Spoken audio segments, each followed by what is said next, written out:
The Senate is debating immigration reform proposals this week. Republicans have a bill they say President Trump will sign into law if it can pass both chambers. The president tweeting this morning, negotiations on DACA have begun. Republicans want to make a deal, and Democrats say they want to make a deal. Wouldn't it be great if we could finally, after so many years, solve the DACA puzzle? This will be our last chance. There will never be another opportunity. March 5th is the deadline. Joining us now is Republican Senator David Perdue of Georgia. He is a co-sponsor of the Republican immigration proposal. Senator, thanks so much for being here. Good morning. Okay, let me put up on the screen what we know to be this senator's idea for this immigration plan, this bill. A pathway to citizenship for 1.8 million immigrants on DACA, the DACA recipients. That obviously comports with the president's vision. $25 billion for border security, including the wall. That's the president's vision. Make it easier to detain and deport certain immigrants. I assume that means the criminals, but you can clarify. Cuts family-based migration, what the White House refers to as chain migration. Ends the diversity and visa lottery. So is this going to make it through with 60 votes? Well, Allison, this is a historic opportunity to finally, as you say, fix this broken immigration system on the legal immigration side. That's what we're focusing on.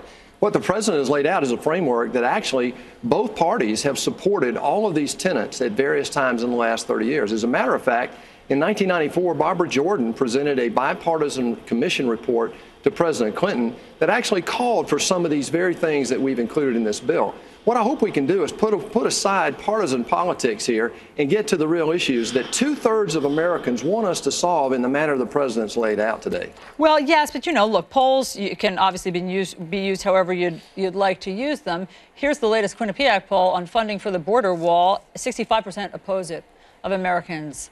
They don't think that that's a good use of federal money. Well, there's a Harvard poll out recently, several other polls out that say over 70% actually want more border security. But the most important number I've seen, honestly, Allison, is that 2/3 of Americans at different points in time over the last year. We've been working on this particular idea for over a year. And many people up here have been working for 30 years trying to fix this. But what I'm seeing is that over 2/3 of Americans want to see border security. They want to see DACA fixed, and they want it to end this linkage chain migration system. And, of course, the diversity lottery. Both sides want to end that pernicious program. So then what's the problem? I mean, why isn't this going to go sailing through Congress? Well, we'll see. I mean, I'm not sure it's not going to get bipartisan support. Now, we have both sides, positioning here. There'll be several possibilities this week, but we hope to get a vote on the president's bill today. And I'm really hopeful that we'll see people in both sides of the party come and see the common sense in this approach that most Americans really want us to achieve. Look, you've heard what Democrats say, which is that the issue of the dreamers. The president says this is really vitally important to him.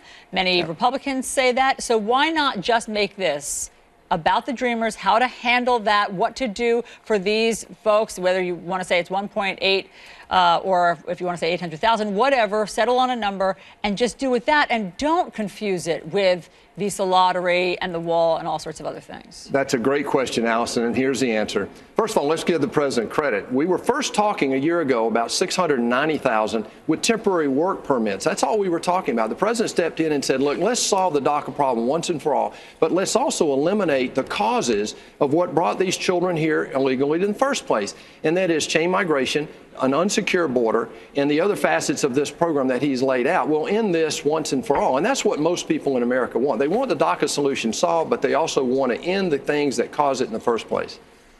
But when the president says that there's the hard deadline of March 5th in the tweet that I read, that's not accurate.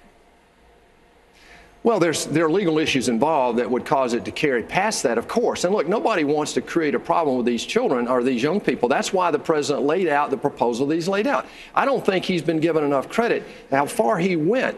Look, this is one that both sides on the extremes are going to look at and say they went too far the other direction. But that tells me that we're pretty close to having a structure that should be done. It's a good compromise, and it should be done. Okay, I want to talk to you about the budget. You're on the budget committee.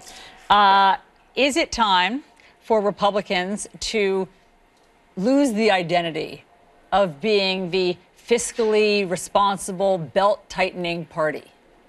Allison, this is why I ran for the United States Senate a few years ago.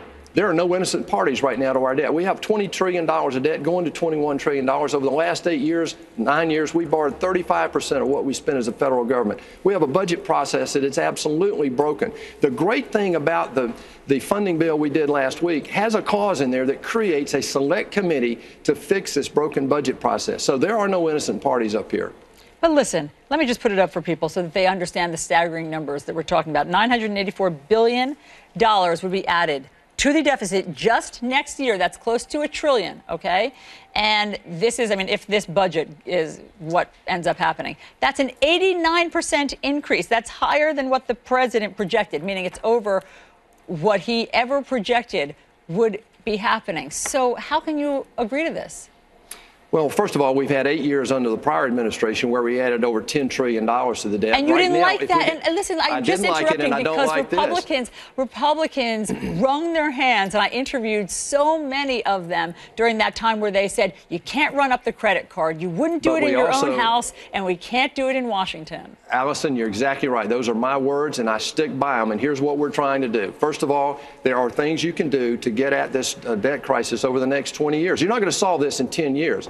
What we've got to do is first grow the economy. The president moved on that last year. Second, you've got to cut out redundant agencies and wasteful spending in the government. Third, you've got to fix this budget process. Fourth, you have to save, not cut, but save Social Security and Medicare, whose trust funds go to zero in 14 years. And lastly, we'd better get soon after this or stop the revolving costs, increasing costs of our health care, the fundamental costs that are causing health care costs to skyrocket. Those are the things that we're trying to begin focusing on right now. But how about not spending so much on, say, the military and defense?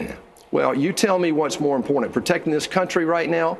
I just think after disinvesting in our military for 8 years, we're at a point of crisis. I called this out when I ran 3 years ago. We have a global security crisis and we have a debt crisis, and we've gotten to the point now, Allison, both sides, we've gotten this country in a position where we're losing the right to do the right things, not only with military spending, but also domestic spending.